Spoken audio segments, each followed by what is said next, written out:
Hey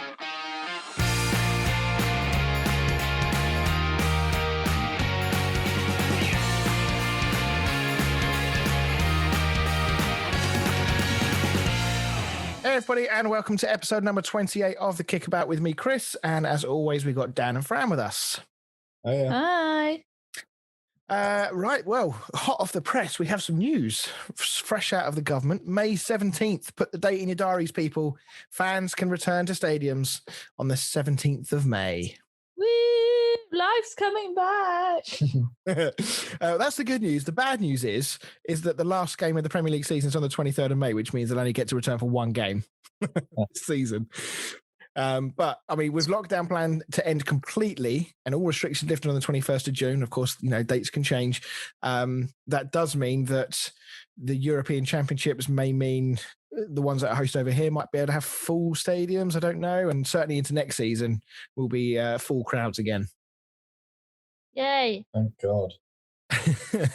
And 17th of May, guys, is also the date that we can return to recording together as well. So we've still got 3 more months of Zoom podcast to come, unfortunately, but we have at least got a date set where we can actually do the recording in the same room again. Unless we fancy recording in the garden. Just throwing it out there as an option. What, with a nice G&T or something like that? I do expect Chris. Well, we could be in Chris's garden and he could be in his house. Yeah, I'd have to get a very long wire to run the microphone out in the garden. I'm not sure my neighbours would appreciate it, but screw them. So anyway, yeah, let's hope these dates remain. Of course, things can change, but hopefully if we can all do what we need to do and we can get this out of the way and get it done. It's crazy to think that we've had pretty much an entire season of no fans in stadiums, bar about, 4 weeks worth where there was a few in here and there. Yeah, an entire year with no fans of football. It's been crazy. But very much looking forward to getting that over with. So let's get on with the show. And before we go into the usual Statman stuff, tonight is the first time we're going to have a guest on the show. Oh my God. We are getting big time. We have officially become big time. So a good friend of ours, Josh Brown, is going to be on the show later, Newcastle fan. We'll be talking to him about the Man United Newcastle game, which is quite nicely timed given that Dan's a Man United fan. And we'll have a wider discussion about the club, about what's going on before Josh will take part in our quiz, in which he will be taking on me this evening for the first time. So we'll see how that goes. So on with the show.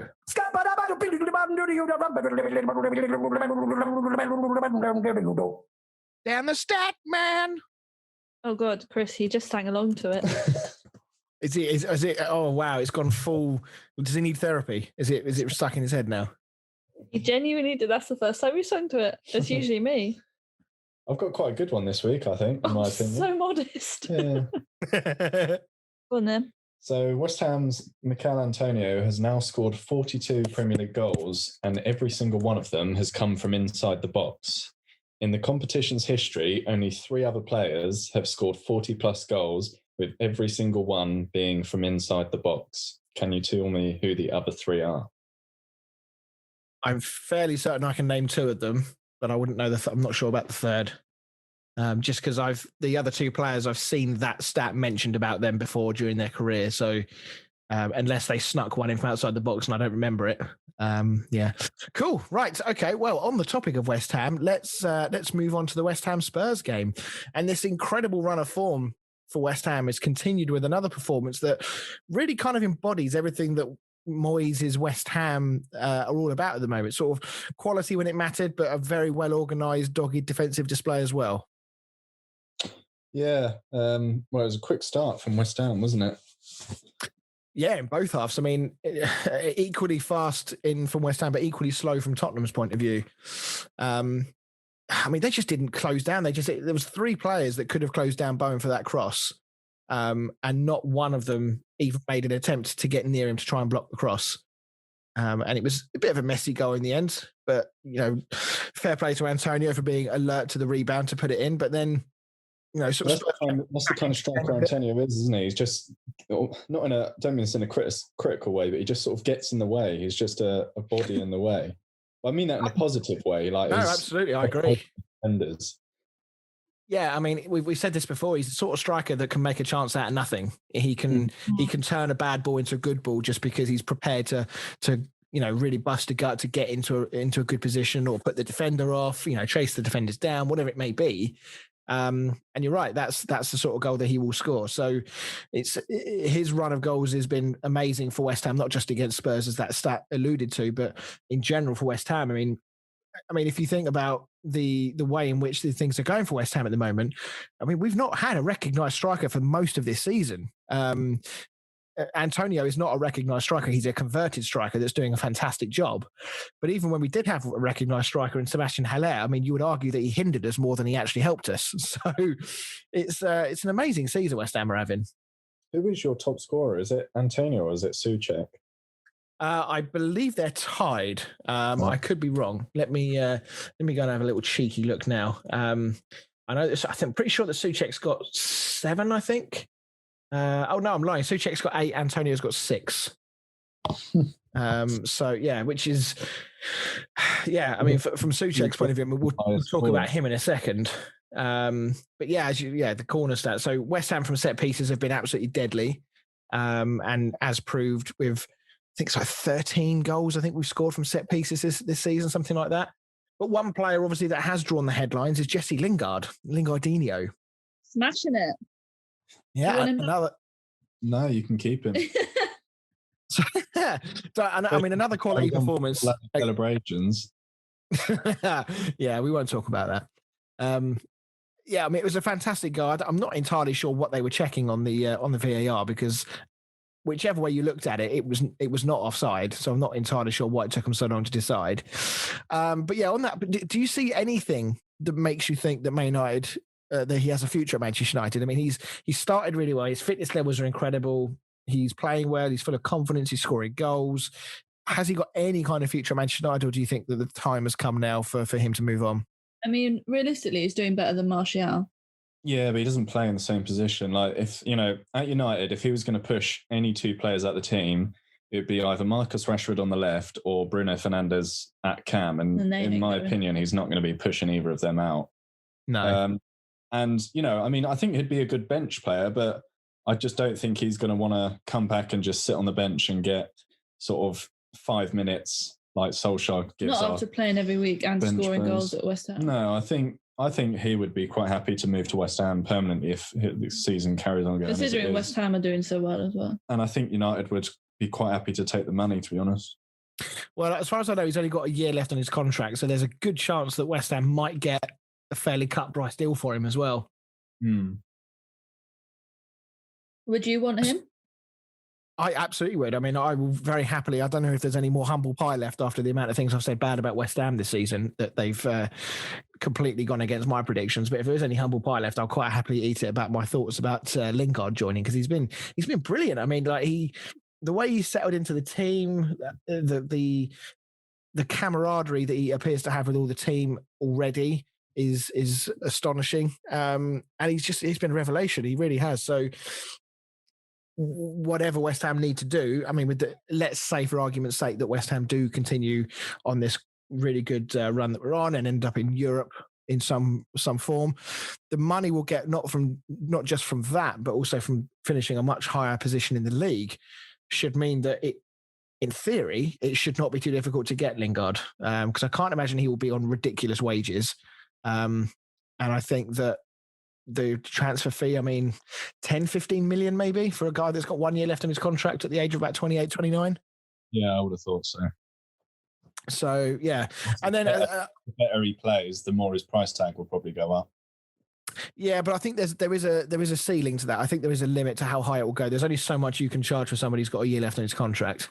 And if Man United have no intention of playing him, especially if they are looking to invest themselves, Sancho rumoured to be happening again in the summer.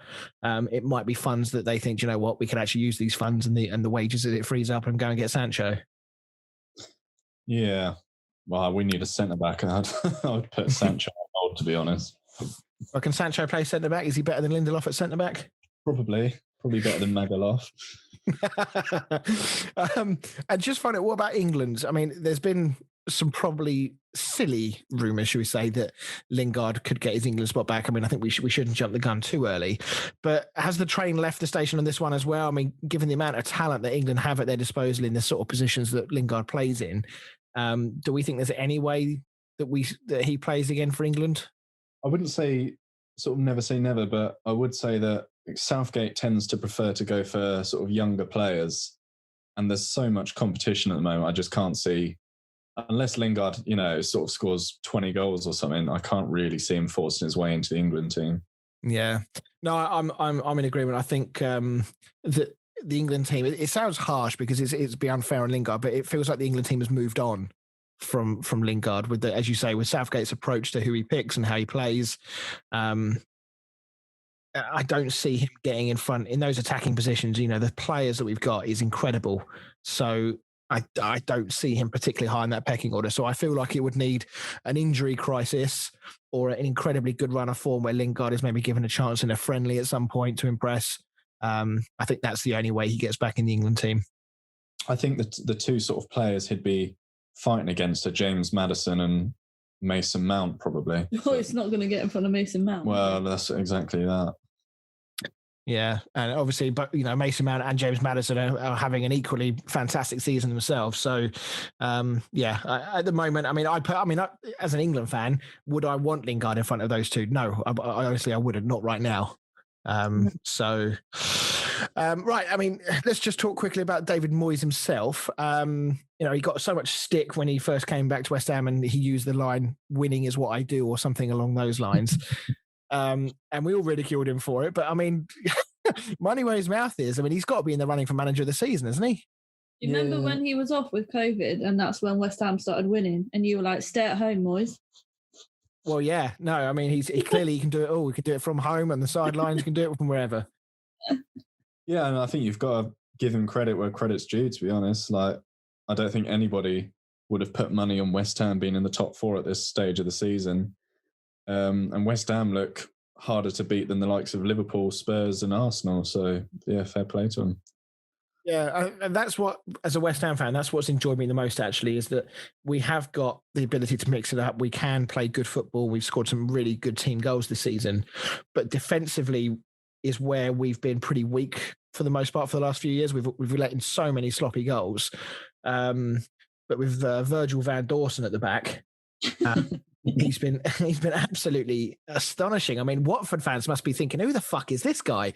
He was in a relegated Watford team last year. When we bought him, or got him on loan, Watford fans were laughing at us. And now, I mean, he's arguably one of the most informed defenders in the entire league.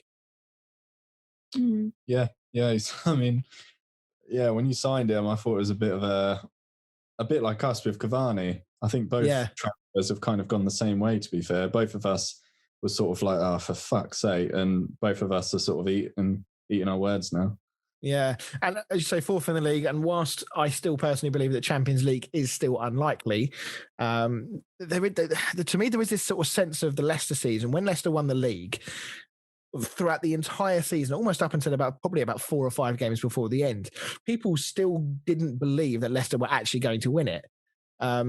And everyone expected them to fall away, and then they just wouldn't go away. They just kept winning. They kept performing well. And how far are we away from the point where we have to say to West Ham, actually, despite the fact that you're West Ham and you are probably punching above your weight, you are actually genuine top 4 contenders. This is on merit. You should be in the conversation. Yeah. The problem is, I do feel with the Premier League, it's a bit like a race that, when they say like runner's wall or whatever it's called. I do feel like there is that in the Premier League. Some teams sort of all of a sudden just run into this wall. We saw it with Sheffield and we saw it with Leicester last season. I know we did obviously stop for a while and maybe that had a massive impact on it, but it can happen. Liverpool have run into it hard this year. Yeah, exactly. But yeah, I mean, it's just grinding out those gritty wins. It's not all about sort of beating teams 3 or 4-0. It's, what City are doing, like against Arsenal, just grinding out those 1-0 wins. That's what you need to be doing. Yeah. I'm loving the fact you've compared West Ham to Man City. I'm loving that.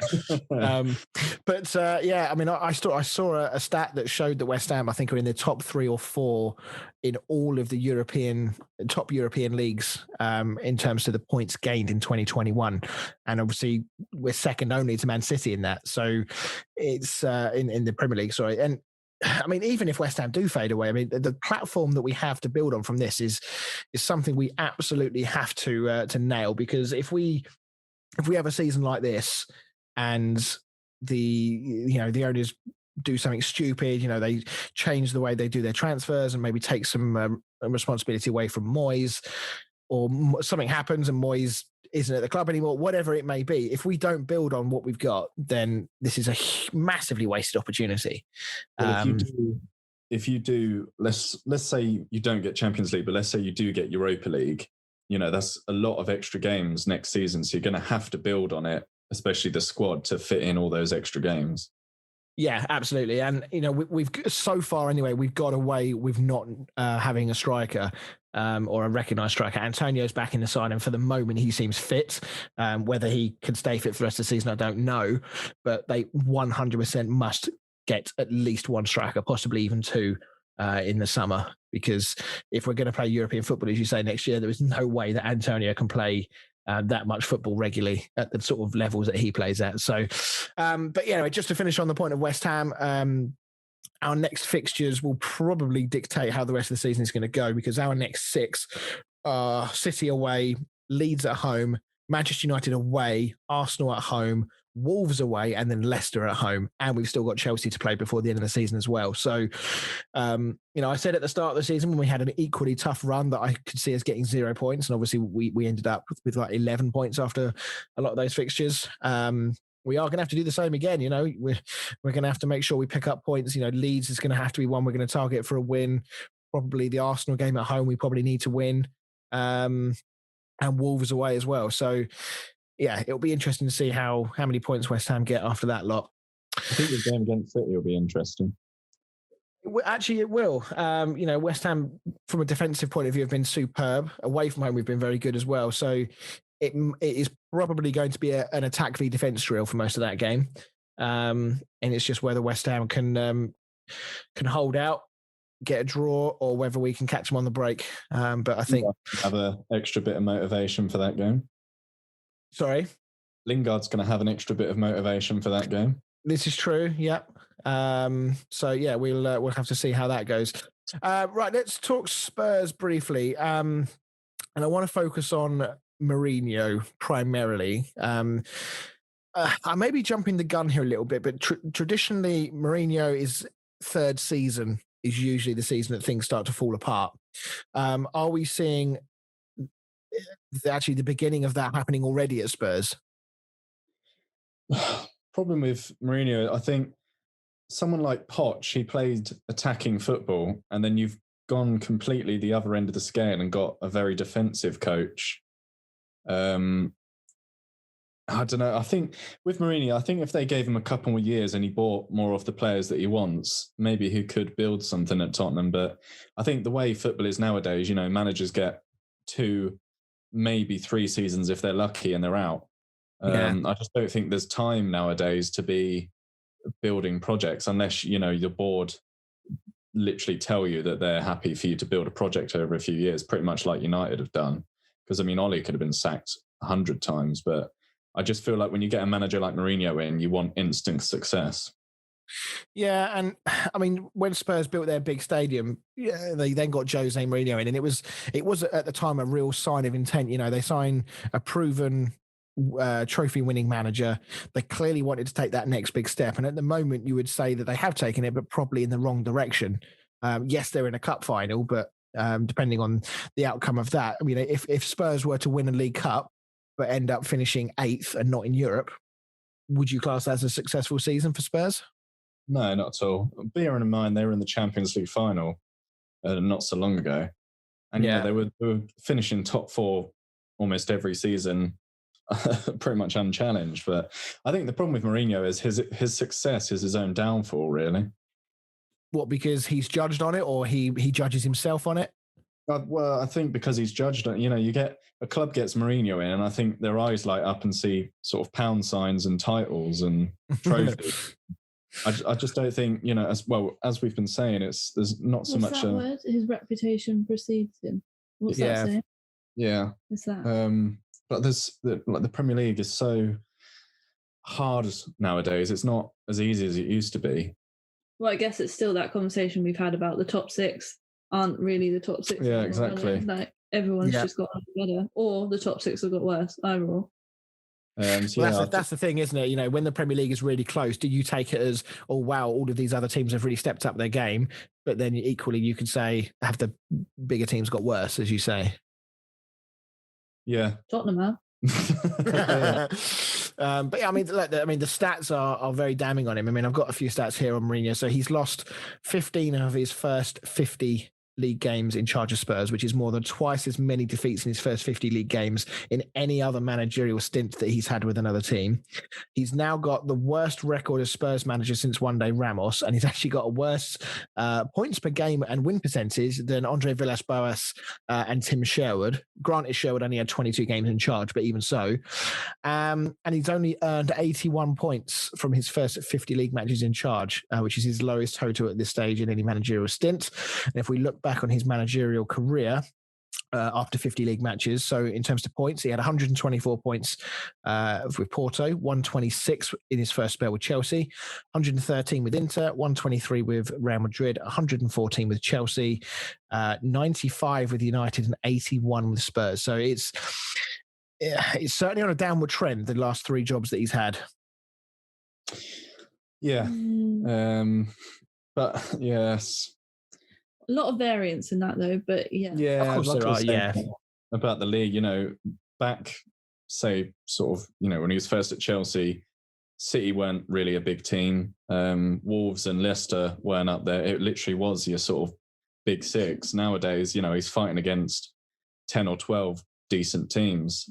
Everton have obviously come back again now, so it is a lot harder now than it was back when he had his first spell at Chelsea.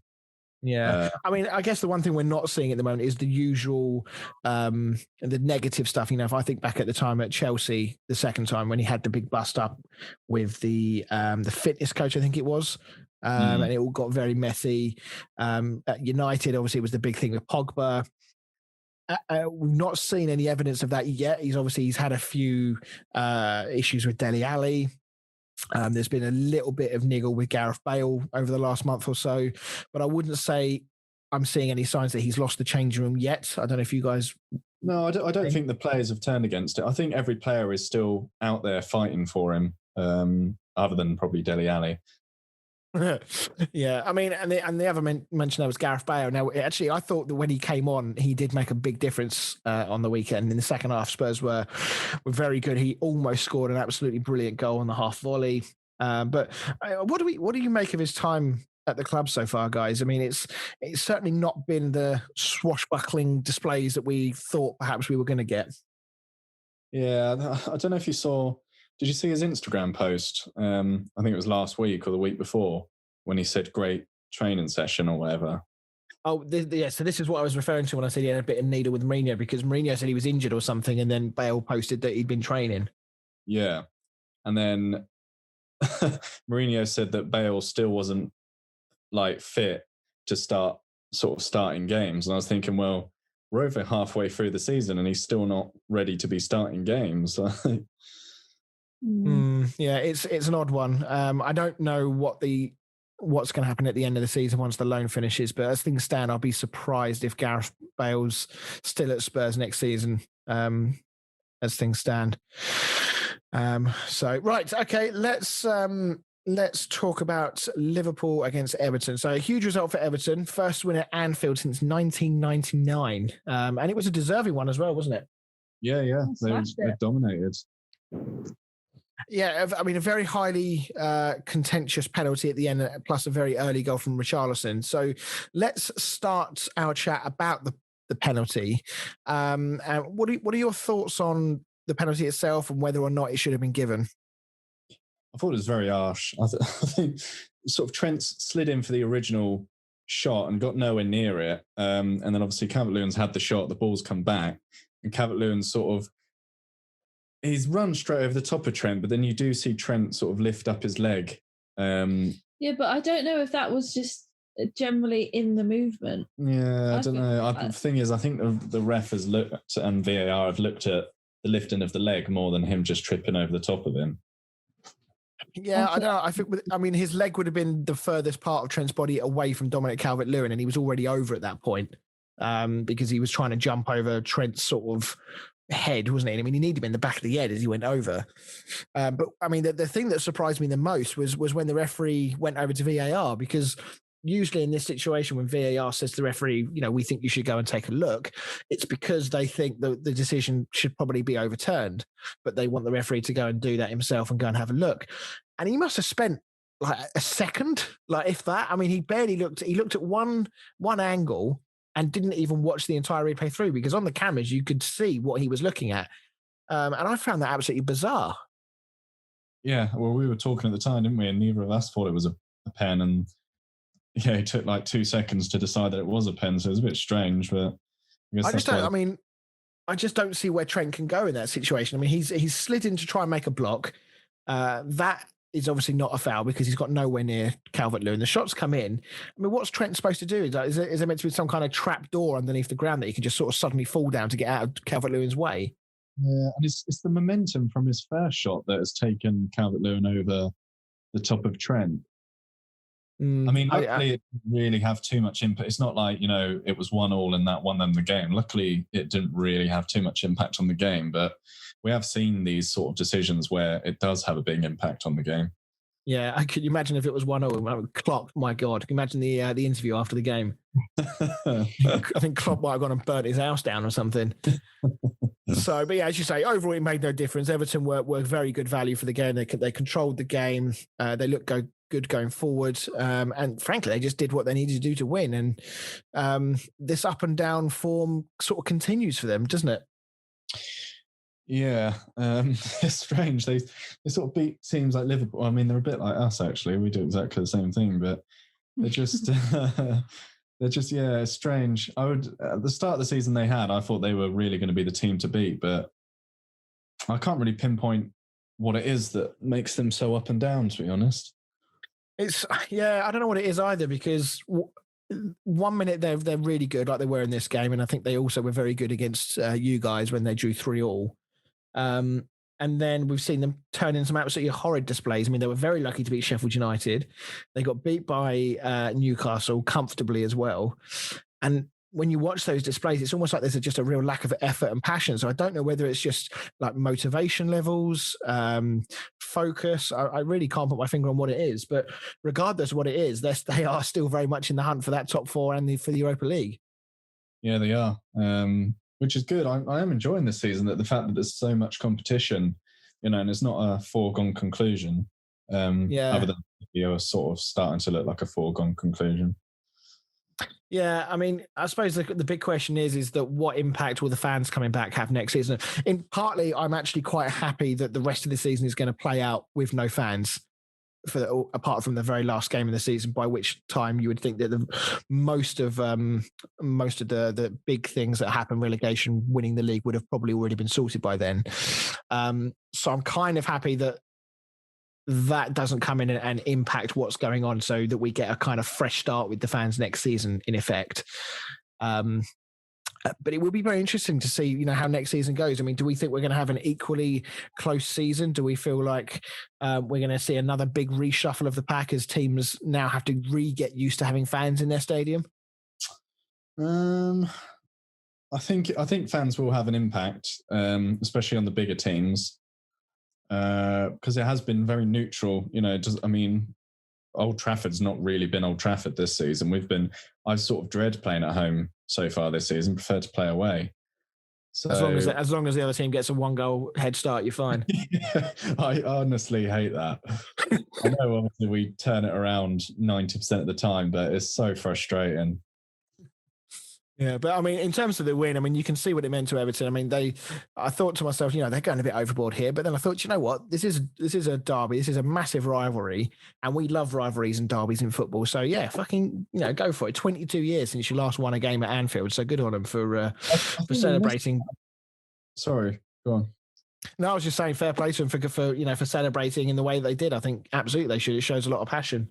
Yeah, I think we missed that sort of derby magic, with teams going flying into tackles and sort of little scraps and the celebrations and stuff. That the derbies don't quite seem as much a derby as they used to be nowadays.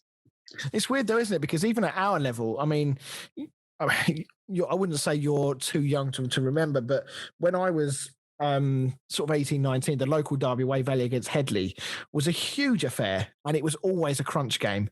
By our standards, a very big crowd.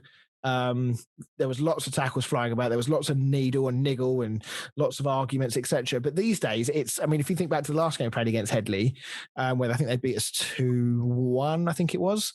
Yeah. I mean, there was no real bad tackles. There was no needle. Everyone was having a bit of a laugh and a giggle. And we were having a drink with them after the game. It's a very, very different thing. So I don't know whether it's just Premier League or whether it's just football in general. Like society has made us a bit softer, for want of a better description. Yeah, potentially. Oh my God, what a goal that was. Oh, who scored? Crystal Palace. You should see that goal.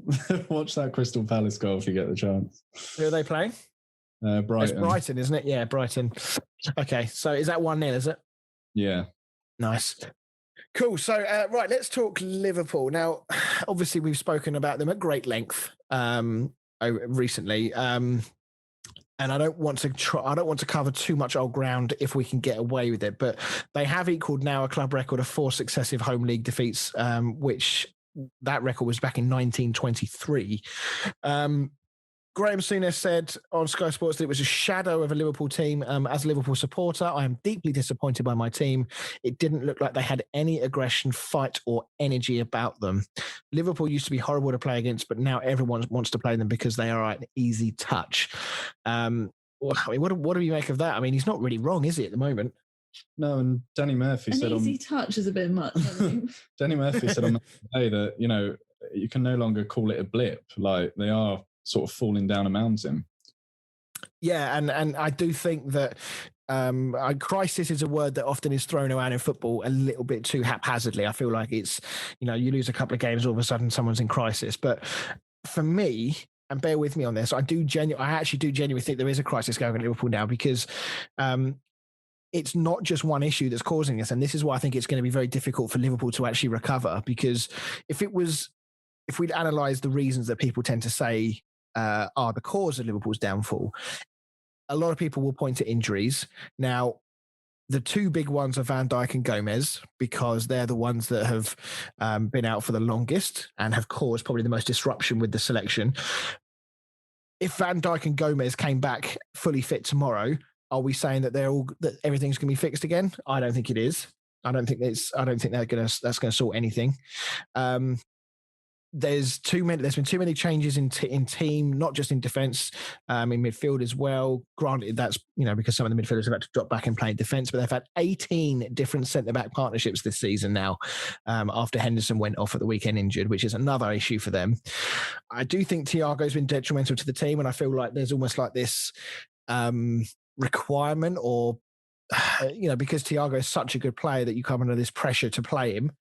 And the front 3 have been outstanding for the last few years, and they're just not firing in the same way. I mean, Salah's been scoring, which is a positive, but Mane's not the same player at the moment. Firmino doesn't score many goals, but he will contribute in many other ways, and he hasn't.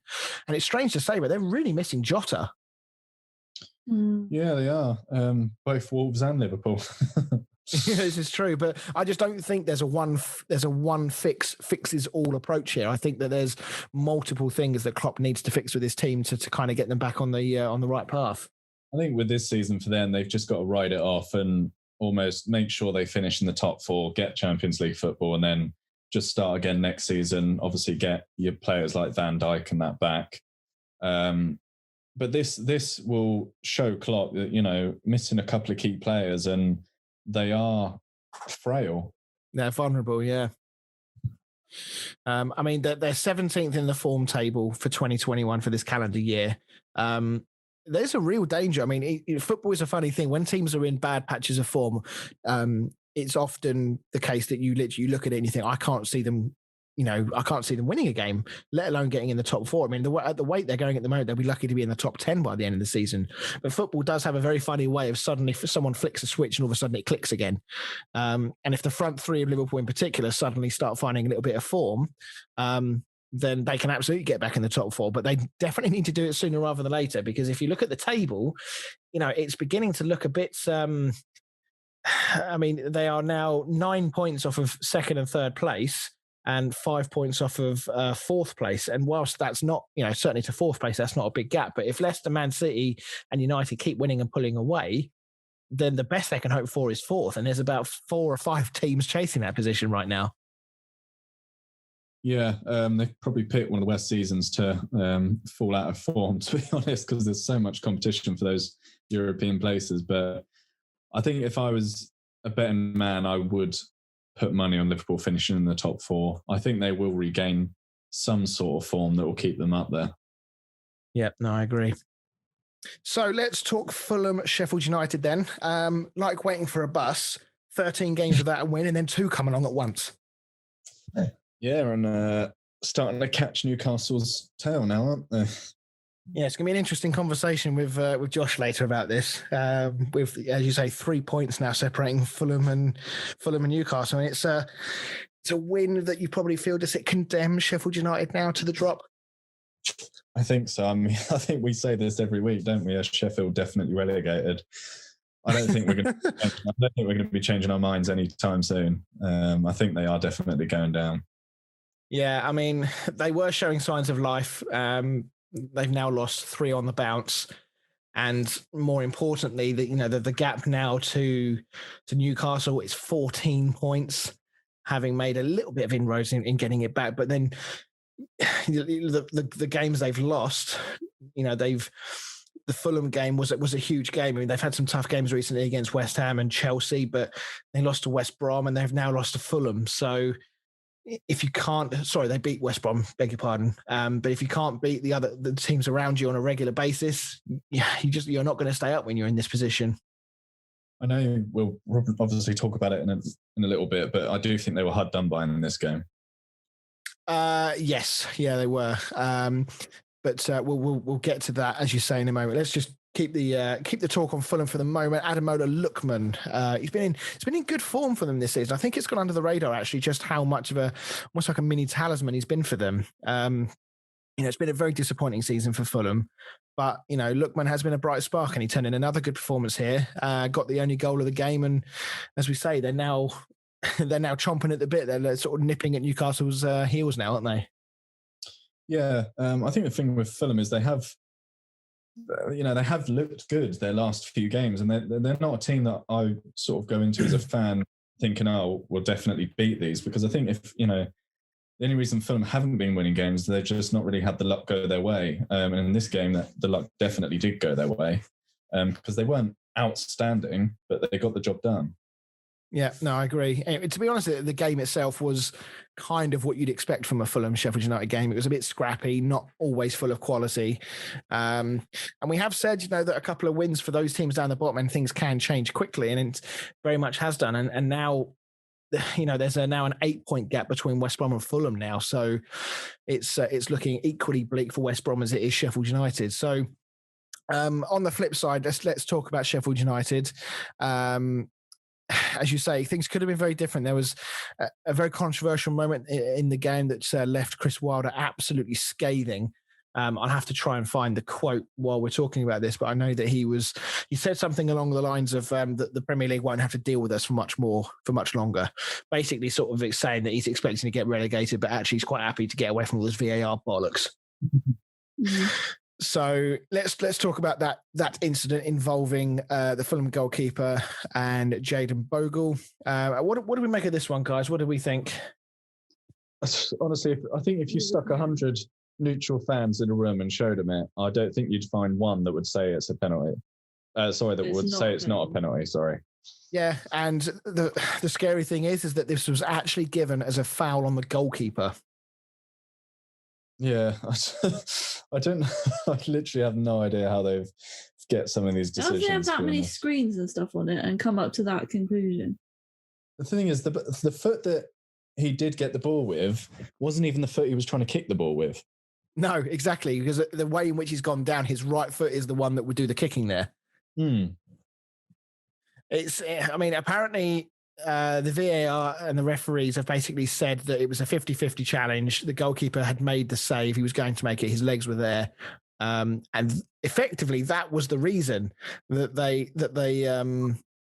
decided that it was fine. I mean, they are truly making this up, aren't they? I mean, Graham Souness, this is the second time we quoted him tonight. He didn't have a good weekend, really, bless him, because he watched Liverpool get beaten and they were poor, and now he really lost his rag about VAR. But I thought he was going to pass out, or he was going to pop a blood vessel in his head or something. Oh yeah, if Pogba, that would have been the hat trick, wouldn't it? That would have been he would have been taken home there, I think, on a stretcher if Pogba had been playing on the weekend when he was in the studio. But during his rant, though, he called into focus the standard of refereeing in this league and how VAR has actually brought into focus just how inept the referees and governing bodies really are.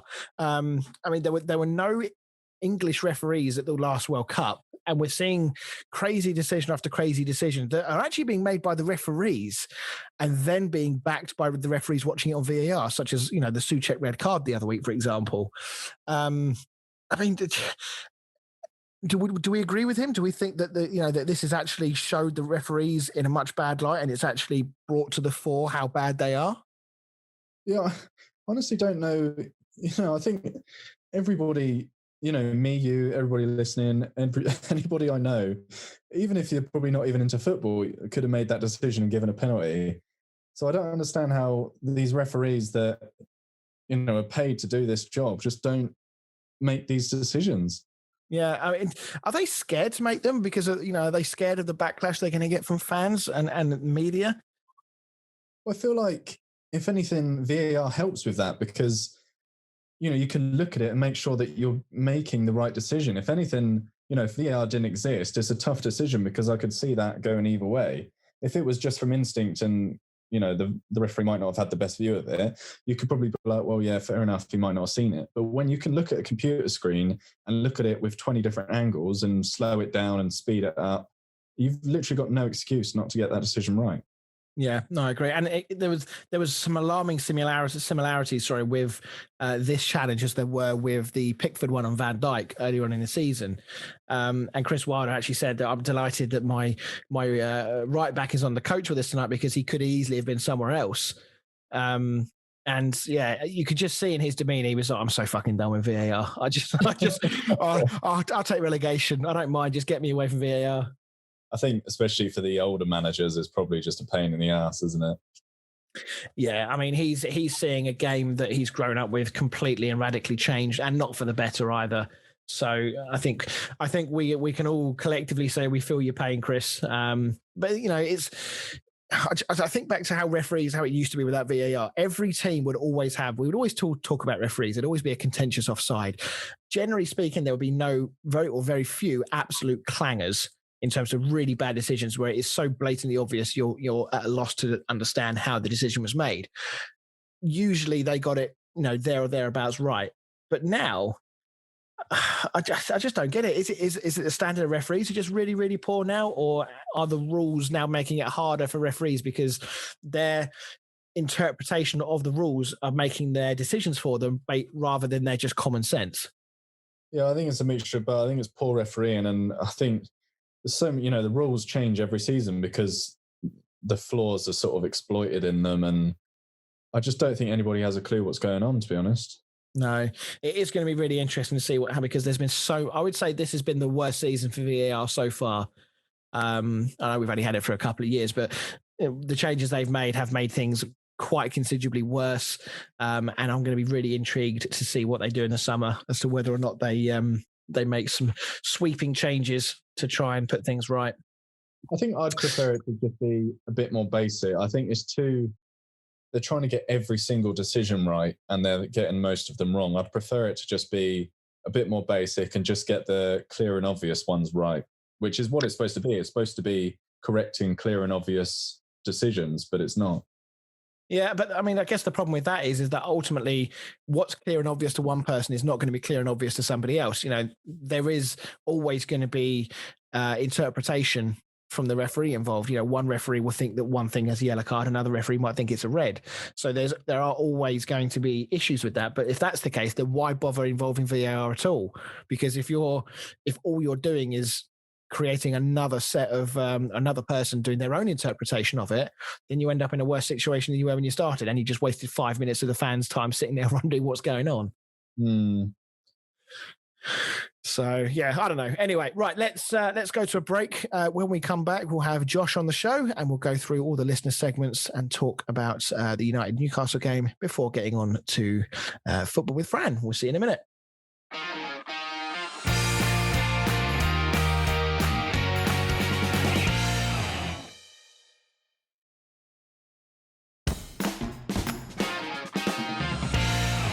Hey everybody, and welcome back to the show. So before we introduce Josh to everybody, we're going to talk through what listeners have been saying this week. So this week we wanted to find out what you think the top four will look like at the end of the season. So Fran, if you're ready, what have people been saying? What are people's top fours in their minds? So obviously we'll go with Pete's comment first because he's VIP, isn't he? VIP Pete. So he went Man City, Leicester, Man United, Chelsea. Sorry, Chris, but I just don't see West Ham holding the pressure of Champions League football to the end of the season. Blasphemy. I know. What do you think? Nay? Who are you worried about in that? Well, I think we'll finish above Leicester. Oh, so you're worried about yourself? Yeah. All right. Yeah, I'm not. I think that I actually do personally think that will be the top four. I'm like you. I'm not so. Do I think Leicester will finish above United? At the moment, I would say Leicester are showing more consistency than Man United are at the moment. But Leicester, there's a question mark around Brendan Rodgers, with what happened last season where they fell right away, right at the end of the season, and whether that happens again or not. I would swap out Chelsea for Liverpool as well. I think Liverpool will finish above Chelsea. Oh, big shout. That's what I believe Mr. Morton said, didn't he, Fran? So getting to our second favourite sometimes. When Chelsea win. Yeah, so he went City, United, Liverpool, Chelsea. See. That's a big shout to say that Leicester won't be in the top four. But yeah, I'm not sure on that. I think that, as I say, I do think there's a question mark still around Leicester and whether or not they will fall away. But given the inconsistencies of the other teams, in particular Liverpool, I think that's a big shout for anybody to say right now that Liverpool are going to come back in the top four on the evidence of what we have in front of us right now. Ben said City, Leicester, United, West Ham. My man, there he is. I've always liked Ben. A crime with laughter face today. No, oh, okay. He put an embarrassed face. Screw you, Dan. So no, I mean, as much as I would like, my heart says that West Ham will be in the Champions League. My brain is telling me that they probably won't be. I think that. I mean, if we do, it will be an astonishing achievement. It really will. But I think that a more realistic target for us should be to make sure we get into that Europa League, make sure we get either 5th or 6th, which is still going to be a very difficult thing to achieve, with the run of games we've got, as we said earlier, and the amount of teams that are challenging for these positions. It's by no means a foregone conclusion. We could still have a very good season and finish 8th. It's that sort of league at the moment. And that's it. Suggestions. What do you think, Dan? I think it'll be City, United, Leicester, Liverpool. Chris? I think I'm actually going to go out on a limb and say I agree with Pete. I think it will be City, Leicester, United, Chelsea. Josh, what do you think? I think it'll be City, United, Leicester, Chelsea. Chelsea. Well, he's had a good start to life, Tuchel at Chelsea. Although, to one thing we didn't actually, before we properly introduce Josh, let's just talk about something that's coming in my mind. Hudson-Odoi at the weekend comes on a sub at half time, gets subbed 25 minutes later or half an hour later. I'll be honest, I thought he was injured, but apparently not. Apparently his attitude was wrong. Did anyone else notice a bad attitude from Odoi this weekend?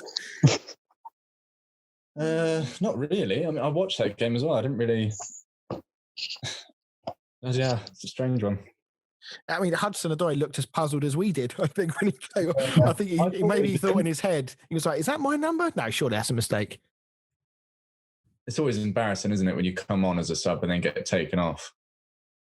Yeah, it's a bit of a Mourinho-esque move, isn't it? It's a bit of a power move almost from Tuchel. So, but anyway, I thought I'd just mention that. Right, let's introduce Mr. Josh. So, Josh is a good friend of ours. Played foot with him for a number of years. He's also known as Shearer. First of all, Josh, can you actually tell me, because I actually don't know this story, why are you called Shearer?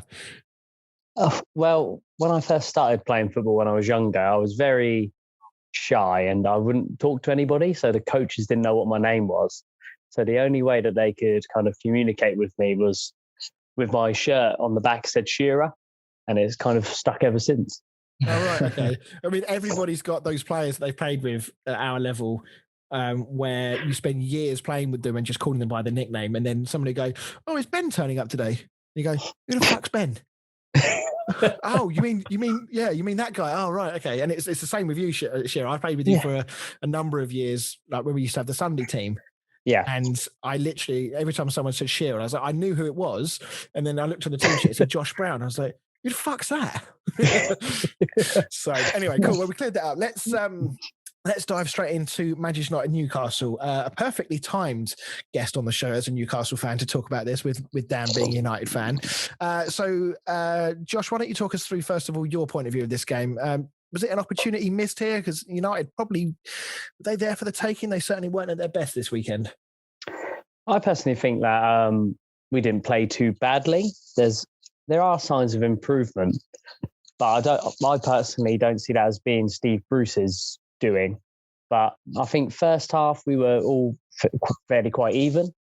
Second half we started brightly and then just faded off down to individual mistakes and just let them kind of run away with it at the end, to be honest. Yeah, it was a weird game. I mean, Newcastle's record at Old Trafford is pretty damning. I mean, they've had one win in 35 attempts there, and it was always likely to be a difficult job without Callum Wilson playing your top scorer. Yeah, I mean, when I have a look at our squad, I personally don't see many other goals being finished off by anyone else. He is the man. Like I said, when you have a look down the years, we always had that kind of number one striker, and he is ours at the minute. And you have a look at our squad, it's depleting through injury, and there's just not anyone else that you can think will take the step up and be that man while he's away. Yeah, it's I mean, Steve Bruce actually said after the game that we were disrupted when we lost Joelinton. It's difficult to replace him, and I thought, is it difficult to replace Joelinton? Yeah, it's really not. I personally think that Dan do a fantastic job on the wing. I've seen him do it bits on the Sunday team, and I think Dan Hall will definitely be running down that wing much better than he would be. But I think he showed some really nice touches, and it's probably the best he's played for a long while. But the problem is when you got 40 million and being the club's highest transfer, when you did have Alan Shearer as your top transfer, it's a lot to live up to. And having the number 9 on his back, I said he is a literal walking target, and he's just not delivering what you'd hope he'd be, because he's not a tall centre forward hold up man in the terms of well, you'd think he would have been like Andy Carroll in his prime, but yeah, like I said, he's more of that wide sort of Firmino style player with not even half the class. Personally, I don't think. I mean, I remember. I don't know why I remember this, but I remember one of his first games for Newcastle at the beginning of last season, I think it was, where he absolutely destroyed Spurs. And everybody, I mean, I must admit, I hadn't even heard of Joelinton before Newcastle signed him. And then I watched him in that game, and I watched the way he bullied the defenders. He took his goals really, really well. And I thought, Jesus Christ, they got a player on their hands here. And then he basically didn't do anything else for the rest of the season. I think that was the only goal he scored that season. I mean, he doesn't really create much either, if I'm going to be honest with you. He started getting a bit of a run of form in the cup competitions last year, and a little bit of this season. But like I said, I don't see him being the guy to get you 10, 15 goals a season at all. No. And I look at the stats for Newcastle. I mean, Wilson is top of the pile with 10 league goals, and then Joelinton's got 1 and Almiron's got 4. So, as you say, the goals are not being spread around the team particularly. And for Steve Bruce, I mean, as you mentioned that you're not. I'm assuming you're not a big fan of him. He's now had 850 games in charge of football teams, and I suspect that watching Newcastle at times this season, it's felt like that the majority of those 850 games have been in charge for Newcastle. Is it that obvious that I don't like him? Yeah, I mean, we've always said on the show that we felt like he was a safe bet. We always felt like he was a temporary manager brought in on the assumption that the takeover, or one of many, would have gone through, and then it would have been, right, Steve, thanks for keeping us in the Premier League. Your job is done. Move on, and we'll get a bigger name in. But where the takeover now hasn't happened again, you're kind of now stuck. Well, shit, we've still got Steve Bruce here. We weren't planning on this. Yeah, I think that is partly to do with the takeover happening, but there's also, I think, that no one really wanted the job. I think it's a bit of a poison chalice, really. I think if somebody eventually does get a trophy to our club, they would be down in folklore, but to actually be able to be in that position, I think it's one of the toughest jobs to be able to do at the minute, especially for a Premier League team. Because for the Geordies, it's a trophy. That's all we want at the end of the day, is to celebrate. And we haven't won anything almost over 50 years. And it's just getting to that point now. I think that the club are just kind of just buying time for somebody to take over, like you say, but it's just not happening. Because if you have a look at our training facilities and whatnot, it's a shed. It's a shed that's been, honestly, I could send you the pictures later. It is a shed that they've changed into a gym. Whereas if you have a look at the Cities and the Liverpools and even the Uniteds, you have a look at their training facilities. That's what a class player would be like, yeah, I want to join here because of all the extras they get. For us, it is just the passion of the fans. They will love you if you put your heart on your sleeve. But sometimes it's just not enough in today's modern football.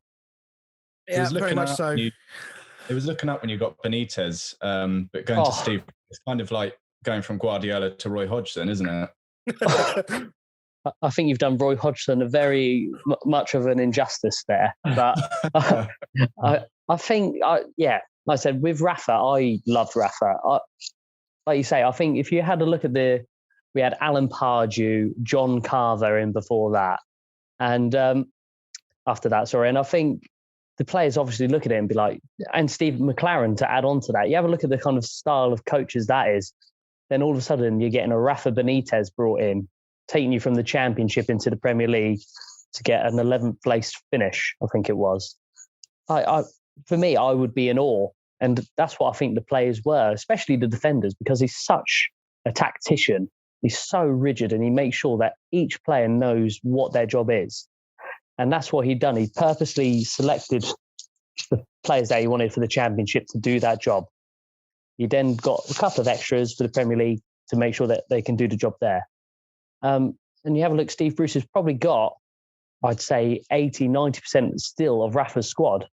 And that's what's happened, is that we've just had a massive stalemate, not been able to move anywhere. The only couple of additions that have made massive introductions to themselves is St. Maximin. And he's just a class in his own, I think. Yeah.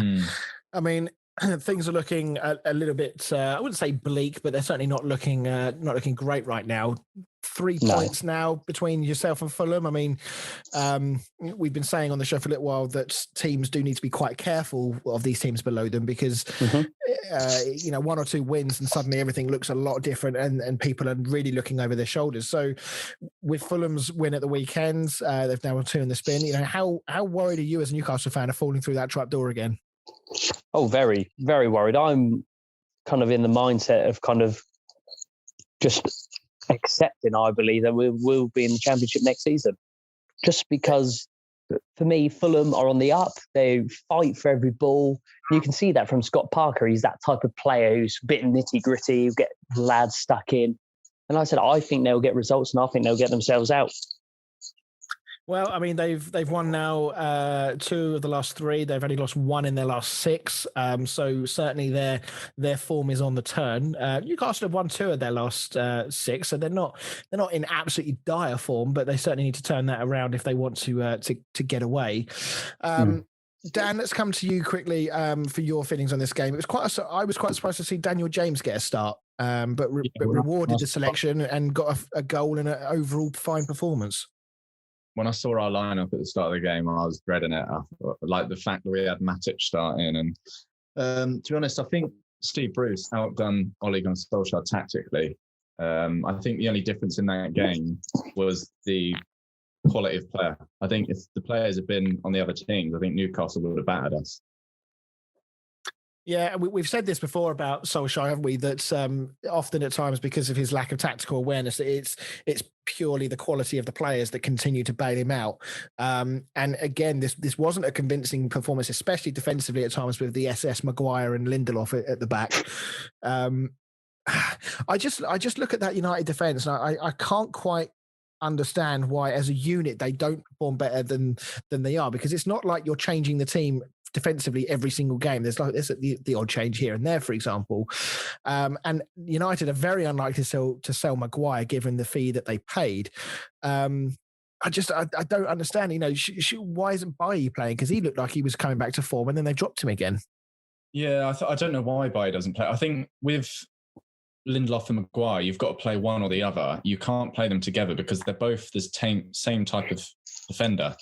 That neither of them are quick, so they have to play really deep. And that's why when you play Bailly, he's quite a quick defender, so it gives Maguire a bit more freedom. And I can't remember who was we playing against Sociedad? I mean, Maguire was almost playing as a striker because Bailly was sort of sat back and he's quick enough to defend any counter attacks. But when you've got Lindelof and Maguire, they both sit so deep, and then the CDMs are having to sit really deep to protect the centre backs, and we end up just playing really defensive.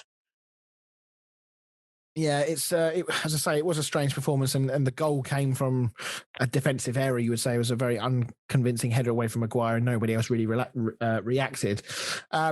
Just before we move on to a bit more chat on Newcastle, I just want to talk about De Gea as well.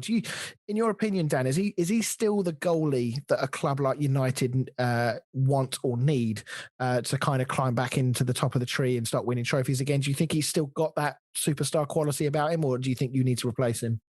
No, I think so, 100%. I think he's saved us a lot more points this season than he's cost us. I know the last couple of seasons he has been poor, and I will say that 100%, but I think this season he's that some of the saves he's pulled off are like prime De Gea from a couple of years ago, and people sort of talk about Henderson should go in, but we put Henderson in goal in the Premier League and he cost us the game against Sheffield United. Yeah, I mean the main reason that I brought that up was because I saw some rumours today that Gianluigi Donnarumma from AC Milan, the 21-year-old goalkeeper there, is rumoured to be linked with Man United. I don't know what you thought about that, because bringing in a goalkeeper like that he's not coming in to be second fiddle, is he? No, I mean, if we did bring Donnarumma in, I would assume that we're going to sell both Henderson and De Gea, because I can't see Henderson wanting to spend another season on the bench. I think he's good enough to be playing for a Premier League team as a first choice goalkeeper. So I can't really see much substance in that rumour, to be honest. I'd be happy with De Gea stuck in goal, and I think having Henderson back at the club has made De Gea play a lot better than he has been in the last couple of seasons. But I think if you look at Alisson, the amount of mistakes that have led to goals for Liverpool, and Lloris, I feel like Lloris goes very much under the radar. Not doing well, is he? I see Lloris make a lot of mistakes leading to goals, and even against West Ham, it was partly his fault that Antonio scored. Yeah, no, I agree.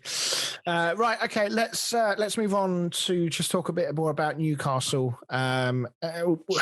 We've said, Josh, that Newcastle, I mean, everyone really says it, that Newcastle are kind of a sleeping giant, that they're a side with so much potential. They've got a huge fan base, huge stadium, so much history and famous moments in their past. Maybe not necessarily from a silverware point of view, but I don't see a light at the end of the tunnel, if that makes sense. All I see is this kind of repetitive cycle with Newcastle at the moment. I don't see anything changing at the moment. No, you're completely right there. For me, it was ever since Mike Ashley had taken over the club. Seasons before then, when we had Sir John Hall and Freddie Shepherd, we got these players in like your Asprias, your Shearers, Janolas, Les Ferdinands. We're fighting for top of the table stuff here. Like we've been second a few times, third, Champions League, Europa Leagues. And now, like you say, it's Mike Ashley's plan is to make sure you get that income from being in the Premier League and just take your money where you can and just keep low expenditure. And for me, as a Newcastle fan, I always remember more so the Bobby Robson era than the Kevin Keegan era. But some of the players, you had a look and some of the goals, like you say, that were scored, you're just entertained. And that's what you want as a football fan. You want to be entertained. And that's what that was. Whereas now, I'm not sure if you've ever got to the point, being a West Ham fan, Chris, you probably have done at points, but just where you watch it and you're like, do I even like watching football anymore? Do I even want to watch like these guys play? Because it really does take a real toll on you big time. Well, going back a few years, Newcastle would be one of the teams that would be saying, can they win the title this season? But nowadays we're asking if they're going to be relegated this season. And that's the problem. If you think, when was the last, I said the last time I can think, we were actually title contenders was probably with Sir Bobby, when I believe we were third twice, and third and fourth. I can't remember exactly, but for me, like now it is like you were saying, a bit of copy and paste at the minute, where he just brings in somebody who will be your mid-table, well, hopefully a mid-table guy, maybe a bit of a cup run, but just keep you in the Premier League. You just have a look at the managers that he brought in. Chris Hughton was the cheapest one that he could afford. He was already part of the staff. Then he had Alan Pardew, who is your standard mid-table, bit of a cup run sort of guy. With Alan Pardew, I think he probably was the best out of the bad bunch. Got us into a Europa League quarter-final. And then from there, got rid of him. You go Nigel Pearson, John Carver, Steve McLaren, and the only saving grace out of that is Rafa. And they did not agree with each other, and that's why he left. Yeah, it's crazy to think, actually, because 95, 96, I think back to the season where Newcastle were 12 points ahead in January. Oh, no. Yeah. They just signed Faustino Asprilla, who was, I mean, I don't think he was ever the striker that Newcastle thought they were getting, but I mean, the man was blockbuster. The man was Hollywood. Like he lit up every time he played, and he was just a joy to watch, even if he wasn't scoring the goals that they wanted him to. And of course, we then get the Kevin Keegan "I would love it" rant. And ultimately, ultimately they threw it away. I mean, we could easily be sat here talking about Newcastle Premier League winners, in their history, but since then, I mean, I'm trying to think of times off the top of my head where they've come close to winning a trophy, and I honestly can't think of any, unless I'm missing something, Josh. Well, like I said, the only other time that I vividly remember watching football was Bobby Robson. I believe it was the 02-03 season, and we came third. And some of the games there, I think for me, like, you have a look at some of them. We beat Arsenal 3-1 in that. We smashed Chelsea to bits at that point. I think that was just when they started to get a bit of the oil money coming in. And I just remember two goals from that man Shearer, the volley against Everton, and the one he scored against Chelsea where he made Desai look average. And you just don't see that anymore from our guys. Don't see anyone take the game by the scruff of the neck. Yeah, I mean, I'm looking at your first team squad from that season. I mean, there's some players in there. I mean, like Kieran Dyer, that would have been prime Kieran Dyer years. Yeah. Craig Bellamy, Gary Speed, Lamana Loire, Lauren Robert as well. He was a baller back in the day. He did have a few shitters in there. He did have Titus Bramble and Shola Amiobi in there, but hey, Shola, the Mackham Slayer, done a fantastic job. He scored He scored against Barcelona in the Champions League. That's all that matters. They bought Michael Owen off Real Madrid. Oh, less said about that man, the better. But no, it's a sad situation with what's happening with Newcastle. And I mean, I've looked at the fixtures earlier, and you do have an okay run in from now until the end of the season. I think it could be worse. There's 13 games left, and of the bigger teams, if you like, you've got Arsenal, Leicester, Liverpool, and City. So you've got 8 games against teams that you, in theory, should be targeting points. I mean, there's still some tough games in there, like West Ham's in there as well. But I don't think West Ham are so good that you shouldn't be looking at that and thinking we can get a point or even more. But you do have West Brom, Brighton, Burnley, Sheffield United, and Fulham all to play. So it's very much in your hands, and you kind of feel like if you were to win 5 games from the last 13, do you think that would be enough, or do you think you'll need more? I'm very much scared that we're going to be looking at last game of the season, battle for survival against Fulham. Like I said, you mentioned against West Ham.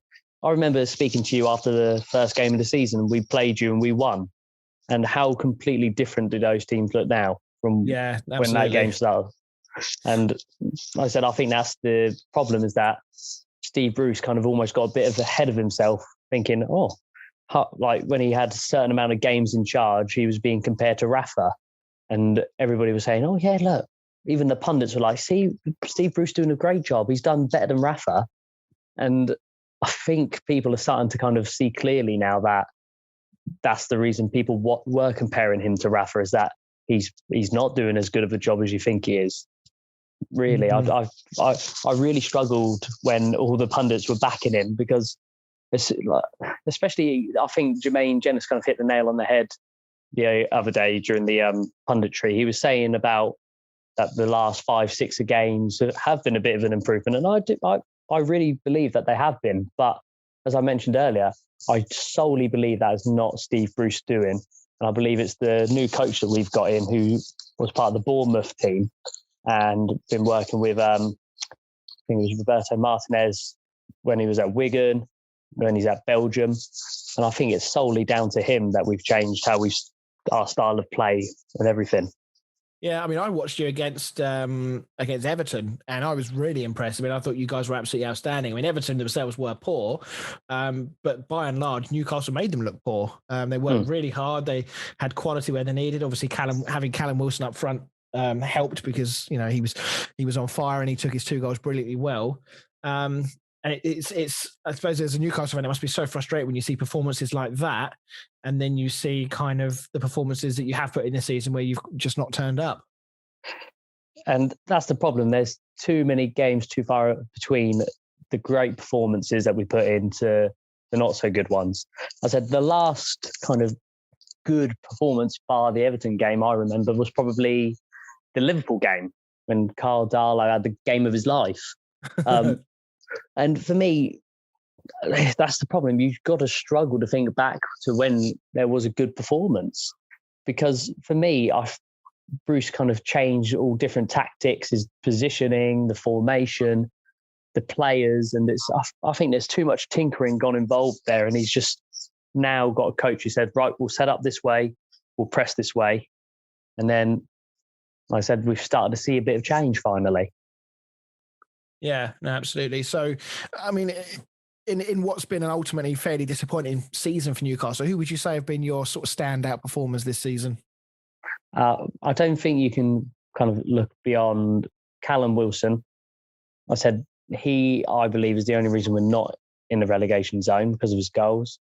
Carl Darlow has been a great stand-in, but the problem is now, I believe, his kind of quality starting to show a little bit. A few mistakes. I think the first goal, Rashford's goal the other night was his fault. Potentially should have done better. Don't know what he was doing for the penalty. I don't know what he was doing there. And for me, I think probably our player of the season, bar those two, would be Almiron, because I love that little Paraguayan. He does not stop running. Do you know what? It's funny you say him, because I was going to bring him up anyway, actually, Almiron, because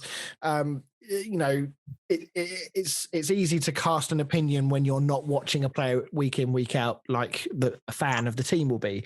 And from my point of view, when I look at Almiron, I see a player that works very hard, but I also see a player that should be still doing an awful lot better. I feel like the quality isn't there, and I feel like he should be at least scoring more goals than he does. I don't know whether that's Bruce's kind of negative tactics, which are holding him back a little bit. Yeah, I think it's a fair judgment. Like I said, what I think I like about him anyway, and what the Newcastle fans as a whole like about him, is his effort. He puts so much like hard work in, and that's what you want to see as a football fan. That's what I want to see. I want to see a guy work his socks off and be able to say, yeah, he might not have had the best game, but at least he's tried to do the right things. Like I said, the guys come from the MLS, and you have a look how many players from the MLS coming into the Premier League have done that well. No, exactly. It's a very small list. Yeah. He started off very slowly though, didn't he, Almiron? I'm pretty sure last season or the season before, I think like his brother was piping up about him not enjoying it and wanting to go back or something like that. But he started playing quite well this season.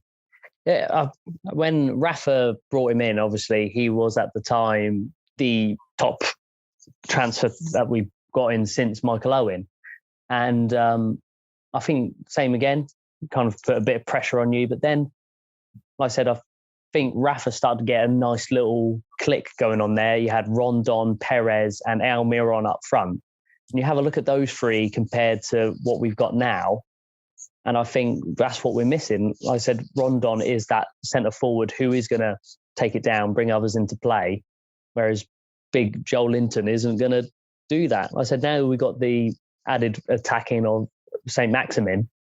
You got to think to yourself, if we did have Almiron playing down the middle, somebody else with the talent that St. Maximin has on the other side with him playing, I think we could be dangerous, but it's just, like I said, a bit of negativity on the manager's part, not really sure what to do. And it's just starting to show now where we are struggling. I think we are one of the worst for the goals being scored. And it's even worse in defence now. Rafa had us 6th best defence in the league, and now we're one of the worst. I don't want to pile in here, but you've got the joint second worst goals conceded tally in the Premier League. Yep, there you go. So, I mean, you've got a ways to go to be the worst. West Brom are comfortably winning that battle, but it still doesn't make for good reading. And I just feel like with Newcastle as well, there's obvious issues, or there's obvious negatives about getting relegated, from a money point of view, etc. But there are good players at Newcastle. The St. Maximins, the Wilsons, what's his face, Lascelles in defence. I'm sure there are many others. Almiron. There are good players there, and I feel like a better manager could get more out of them. But if you were to go down, there's a good chance that the vast majority of that squad is going to be broken up, and effectively Newcastle are starting again. Yeah, and like I said, we had what I compare this time when we had Steve McLaren and he took us down, but Rafa tried to keep us up, is if you have a look, same as I said earlier, pretty much quite the same nucleus of players that you've got there. But if Steve Bruce is trying to keep you up, how many of you think, oh yeah, I'm going to stay and he could be my manager in the Championship, compared to, oh, I'm going to have a whole season under Rafa in the Championship? You kind of think to yourself, what would you rather be playing? And that ultimately is why you get the comparisons again between Rafa and Bruce, is the different quality. It still blows my mind that Rafa chose to stay with Newcastle in the Championship. It was, I think everybody expected him, even the most diehard Newcastle fan would have probably reluctantly accepted that the chances of him staying in the Championship were fairly slim. But credit to him, he stuck with you guys and got you back up at the first attempt. And of course, there is always that danger. You look at clubs like Bolton, Leeds, previous to now, before they got back up in the league, Portsmouth, Sunderland. These are large football clubs with a big history, that if things don't go quite right, you can easily slide down the leagues. And that is the problem that we face at the minute, especially where you have somebody in Mike Ashley who, on the surface, is a great he is a great businessman. Like when it comes to the market where he is with the Sports Direct, and now he's bought Jack Wills, he's got Debenhams. Yeah. When it comes to that, fantastic. He's a great businessman. Maybe not a great bloke by any stretch of the imagination, but he's not a good owner. And that's what the problem is that when you, like what I mentioned earlier, you got John Hall and Freddie Shepherd who love the club.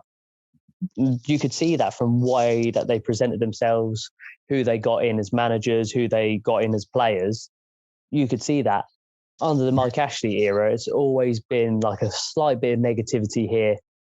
And then it's just always a couple of seconds away from being a disaster.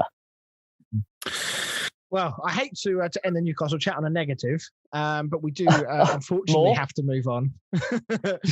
More negatives. Let's move on to team of the week. So, Dan, I think did you go first last time? I think you did. So. I will do the honours. So our teams are actually quite similar this week. Goalkeeper, I've gone for Rui Patricio at Wolves. I think he had an outstanding game, and he's not always been the best keeper in the Premier League, but I do feel like he had a fantastic game at the weekend. Defensively, I've gone for Thomas of Leicester, Diaz of Man City, Virgil van Dawson at West Ham, and Vladimir Kufal, both of which were absolutely outstanding. I could have put the entire West Ham defence in there, frankly, given the way they defended against Spurs at the weekend. Midfield-wise, James Maddison just continues to impress. And for me, he absolutely has to go to the Euros. I think he will, but whether or not we can fit him into the system ahead of somebody else, I don't know. But I think we should definitely be considering that.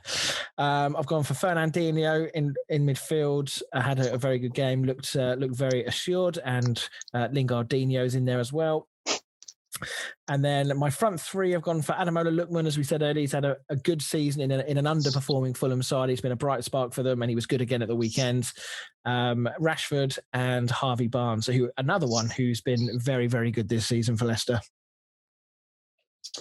Yeah, as you said, my team's almost identical, not quite. I also went for Rui Patricio in goal. I was tempted to go for Pickford. The only reason, to be honest, they were pretty much joint for me. The only reason I went for Patricio was so that I had some other teams other than Everton, Leicester and West Ham. My defence, three of them were the same. I've gone for Thomas, Dawson and Kufal. And then my other centre-back, I've gone for Michael Keane, who had a great game against Liverpool. Midfield, I've gone for Maddison, Lingard and Souček. Souček is almost in my team every single week.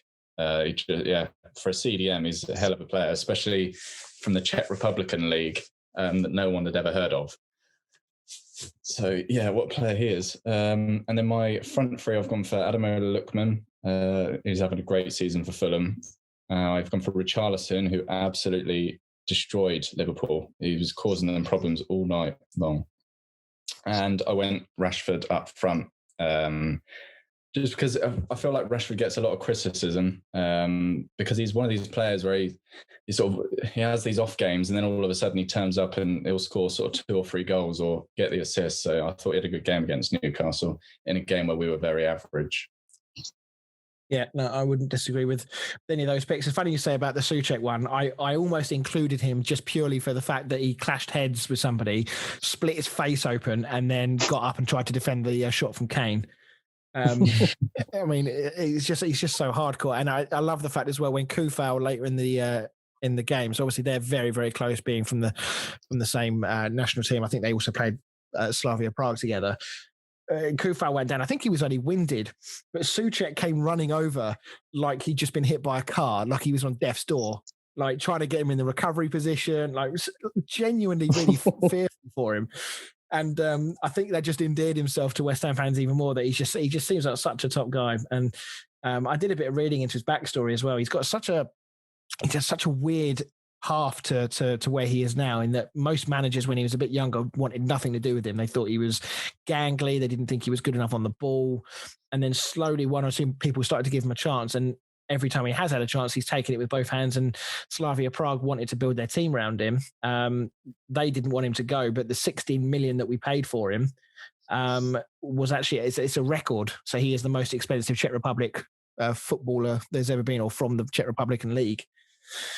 So yeah, real success story for him, and the partnership he's got with Declan Rice in midfield is absolutely outstanding. So touching wood and crossing everything I can that neither of them get injured. Because our backup, unfortunately, is Mark Noble. And as much as I love him, he's not Thomas Souček or Declan Rice. So, right, okay. Towards the end of the show now, first of all, let's get into the stat.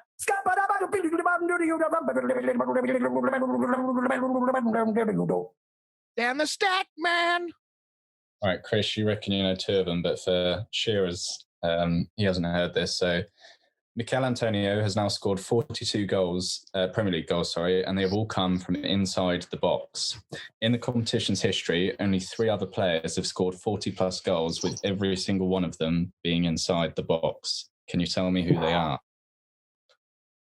I would hazard a guess that one would be Ruud van Nistelrooy. That's a good shout. Oh, okay. Right. Maybe not then.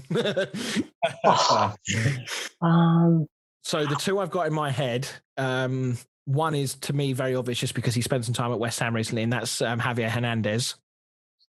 And the other one I seem to, because I'm sure it keeps getting brought up because he's on Match of the Day every now and then as a pundit. I'm sure it keeps getting brought up. Is Tim Cahill? Yep, you're right on those. Yeah, and I wouldn't know who the third one is though.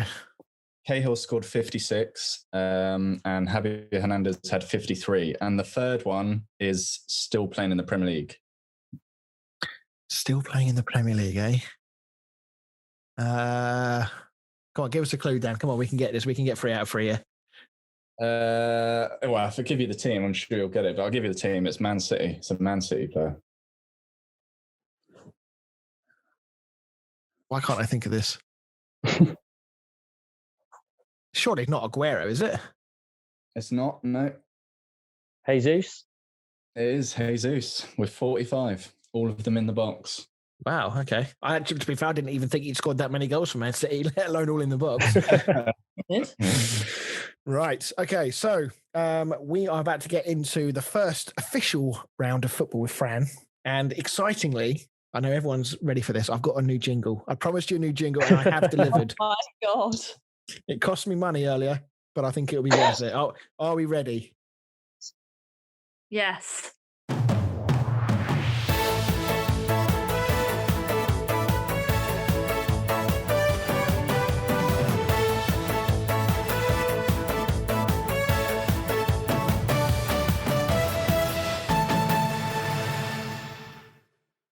I feel like I'm in an 80s game show. I'm loving it. Tell me that is not the best jingle you've ever heard. I dare you. We asked 100 people. I literally feel like I'm about to host Family Fortune. I'll give you the money myself if you get it right. All right, welcome back to Football with Fran. So, following the same template as last week, it is Josh versus Chris this week. So let's see how this goes. Right. So the first player is, I can't pronounce the name. So I'm going to read them out just to help Fran out. The first one is Obafemi Martins. Ooh. And they have played for 10 teams. Bloody hell. So try and name as many as possible. So, Josh, as you are the guest this week, I'll let you put in the first bid. I'll go for 3. Strong start. Yeah, that's a very strong start. I'm not going to lie. I don't think I can do 4. To be honest, I'm not even sure I can do 3. I can do 2. No, I'm going to have to say you've hit me in the sweet spot there. I'm going to have to say name your 3. Newcastle. Yeah. Inter Milan. Yeah. Seattle Sounders. Nice, yeah. Oh, I pulled out. Yeah, the obvious. I had Inter and Newcastle, the 2 obvious ones. You're telling me I'm not getting Seattle on a on a technicality. I said She yeah. said No, I nice. said yeah. I said no. Sorry. Oh, I thought you said no. Don't get your back up. You want it? I get very competitive. I'm just saying. No, I thought she said nah. Oh, did you? Yeah, I thought she said nah. I was like, yeah, nice, done it. So the other, can you read them out? I can't pronounce them. Yeah, so The other ones are Wolfsburg, Yeah. Ruben Kazan, Birmingham City. He was in Birmingham. I forgot he was there. Yeah, they won the Carling Cup, I think, didn't they? He scored the winner against Arsenal. Maybe. Was he there when Levante. Christoph Dugarry was there? It's like doing a thing with your parents. No idea. No idea, mate. Shanghai Shenhua and Wuhan Zhao. And that one at the top. Oh, and is it Reggiana in Italy? Okay. Well, strong start from me. Right, this is the next one. How did you say that? Nico Crancher. Nico Cranshaw. Okay. Oh, Right. Here we go. Think then. of any club Right, that, 8 teams to play for. I was going to say, think of any club that Harry Redknapp's been at. Okay.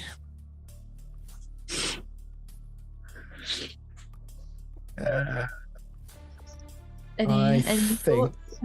A lot I of people think do. I can do 3. Right. Shira, Josh? do we hear any advances? oh.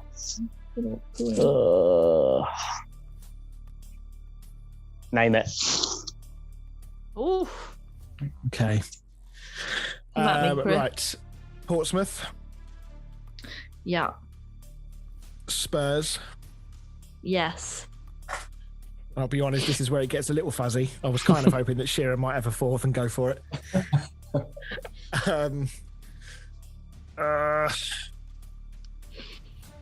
I'm gonna say. Ooh, time is ticking. I'm gonna go Southampton. You would be wrong, my friend. Ah, I think I might have one that you could have had, Chris. Go on Didn't then. he play for Rangers? He did, yeah. fuck it, rub it in, wouldn't you? Jesus. Zero. Who invited Josh on the show? Oh wait, I did, didn't I? Yeah, okay. The other teams are. How do you say that? Dynamo Zagreb, Hajduk Split, Portsmouth, Spurs, Dynamo Kiev, Rangers, QPR. New York Cosmos, and Rangers. Yeah. Should have known QPR. Next guy, I don't need your help to read this one out, is Ian Wright. And he has Ian played for Wright. six teams. I'll go for 3. Nice. Well, I'm 2-0 down here. I've got to go for 4, haven't I? Really? I'll go 4. Go on then, Chris. Name them. Yep. Enjoy. Unless Shearer wants to go 5. No, you crack on, mate. You crack on. Right. Arsenal, Yeah. Crystal Palace, Yeah. West Ham. Yes. Oh, this is the big one. I think Charlton. No. Fuck. Oh. You're thinking of his son, I think, mate. Was it Bradley Wright Phillips was there? And Yeah. damn it. The other ones were Nottingham Forest, Celtic, and Burnley. Excellent. Well, glad this game show is going about as well as the last one went. Glad you proposed this format. Well done. New quiz, same Chris. Yeah. Right. Well, that's 3-0. That's game, set, and match. Will it be a whitewash? 2 more players to go. Can Josh make it a 5-0? For the love of God, I hope not, because I'm never playing this again. Jermaine Defoe, and he's played for 7 clubs.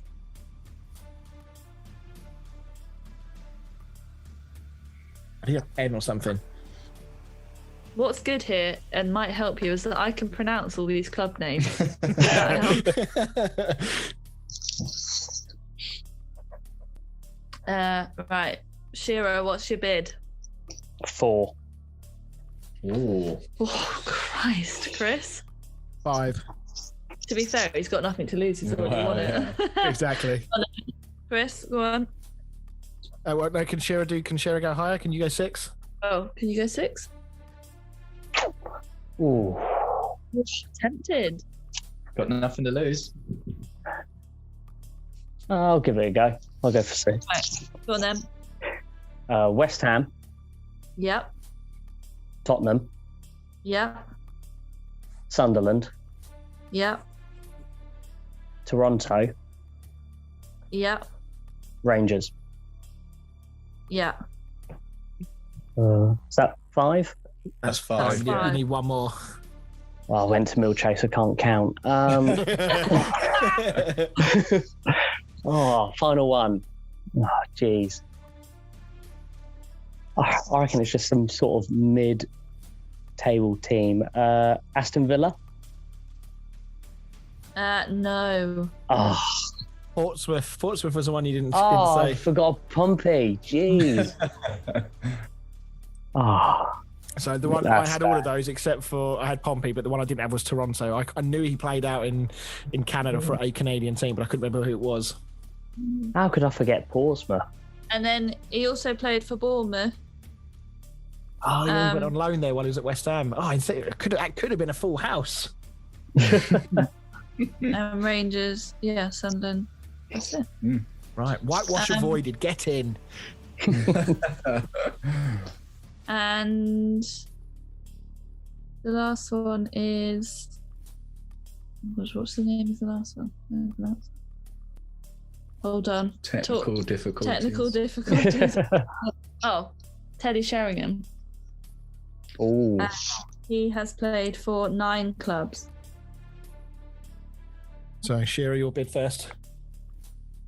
I'll go 4. He's just trying to find that little slot, isn't he? He's just trying to find a little slot. I will go 5. Enjoy. Have fun with that. Okay. Well then, Chris. Right. Manchester United, Yeah. Tottenham, Yeah. West Ham, Yeah. Portsmouth, Yeah. and I think he spent some time. Oh, this is a gamble. I think it's Swindon. No. Bloody hell, Bollocks. Portsmouth a lot, didn't it? Yeah. Shira, any guesses? Any other team? I think he scored and started in the Premier League anyway for Notts Forest. Yeah, he did play for Nottingham Forest. Yeah. Oh, good shout. Was he at Cheltenham? He was at a lower league club somewhere. He was at Colchester, and he Colchester. was also at Millwall, and then Aldershot, and what's that? Aldershot. Aldershot. Up the How shots. did they ever have Teddy Sheringham? Up the shots. Did he make one He was sort of at VIP appearance when he was 50 years old or something, just for shits and giggles? Somebody changed it. 1984. He was on loan there. No, someone's changed his Wikipedia page. 100%. That'll be Leon Criddle that's done that, guaranteed. 100%. And what was Oh that? dear. Yeah, I've no idea that. Jug. Jagarden. Is someone just? There's probably a Swedish team or something like that. So Oh, yeah, dear. Aldershot. Well done, Josh. Not only did you come on with amazing insight with Newcastle, you've battered me in the quiz as well. Oh, it's all in the day's work, mate. Yeah. Well, so that is 1-0 to the guests. So we will hand over to Dan to try and restore some pride to the Kickabout podcast next week with another guest on the show. But thank you very much for listening, everyone. Make sure you follow us on our socials. Tell your friends, tell your family about us, and we'll see you again next week. Josh, thank you very much for coming on. Oh, thank you for having me, guys. It's been a pleasure. No worries. And Dan, Fran, we'll see you next week. Yep. Bye. Bye. Bye.